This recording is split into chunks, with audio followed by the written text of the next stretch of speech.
Hi everyone!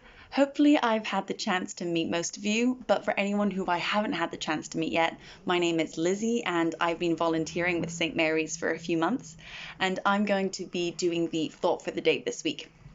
So we are going to be looking at Luke chapter 15 verses 1 all the way up to 32. So that's all of Luke chapter 15. It's quite a big chunk, but as always, I would really encourage you to pause this video and give the passage a read so that you can follow along.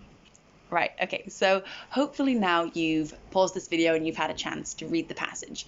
And you'll know that in the passage, Jesus tells 3 parables. And each of the parables is about something lost being found. So the first parable is a story about a sheep who gets lost, and the shepherd leaves the rest of the flock to go and hunt down and find this one precious sheep who is lost. Then Jesus tells a story about a woman who loses one of her 10 silver coins, and she cleans the whole house desperately searching to find her lost coin.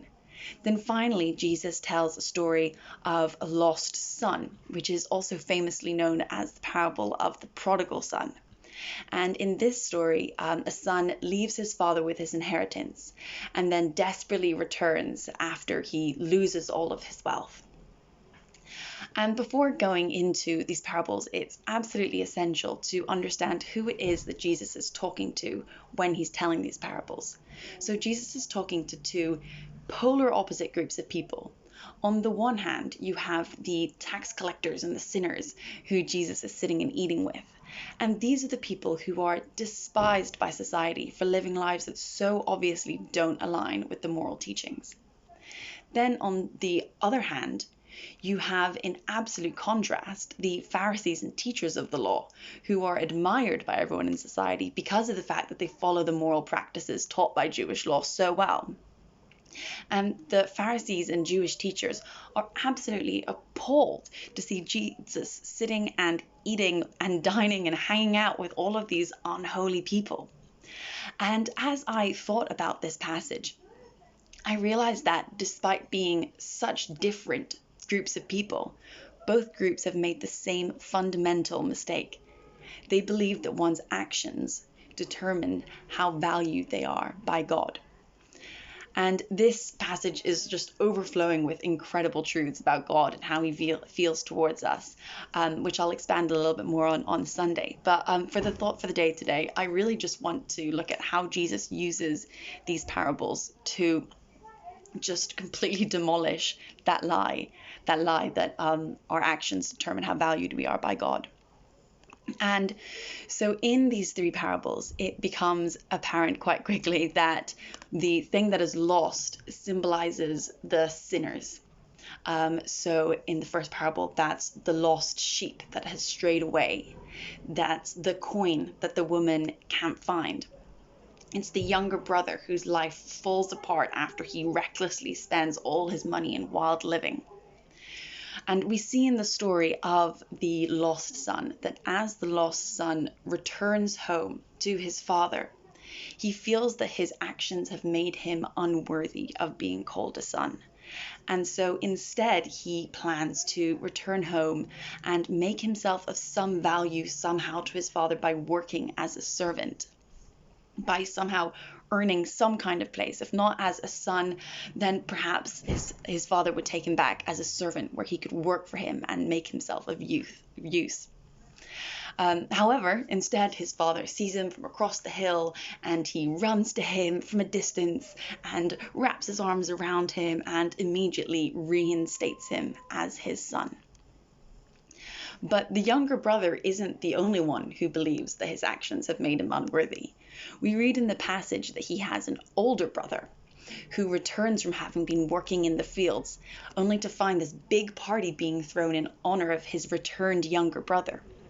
But the older brother refuses to go in and celebrate. When the father comes out to plead with him to come inside and celebrate the return of his younger brother, the older brother angrily says, "When this son of yours," referring to the younger brother, "who has squandered all of your property with prostitutes, comes home, you kill the fattened calf for him." Clearly, this older brother believes that the reckless actions of the younger son should discount the younger son from being allowed back into the family. The older son seems to believe that he should be the one being celebrated. He complains that he has slaved for his father for years and he's never disobeyed him. It's obvious that he feels that he deserves a party, that he is entitled to it because of how good he's been.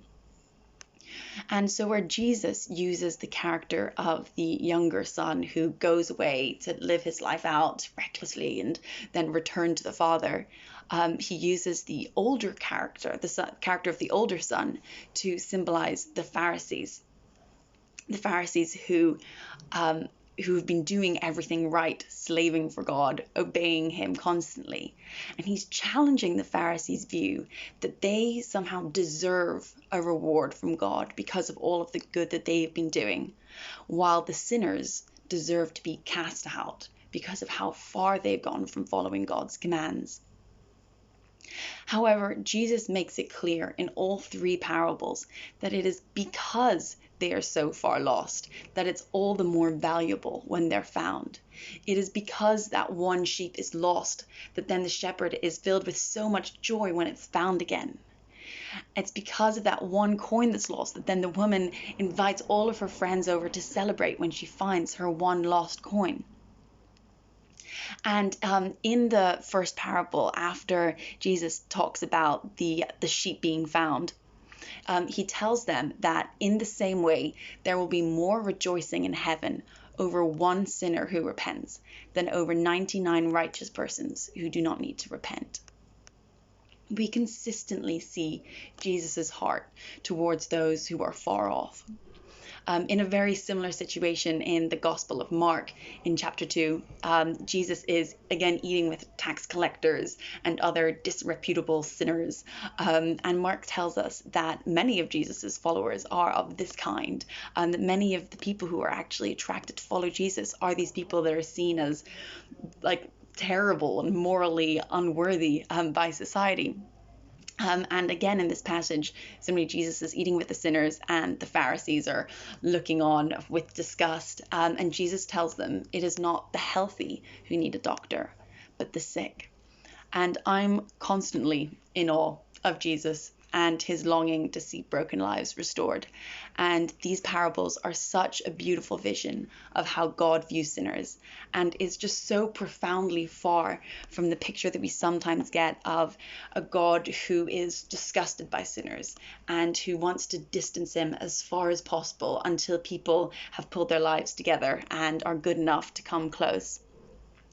Rather, he is someone that enters right into the mess of it all and deeply desires relationship and is overcome with joy when those who are far off turn to him.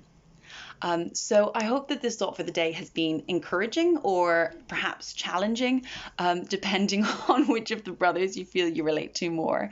But yeah, hopefully it's been some good food for thought.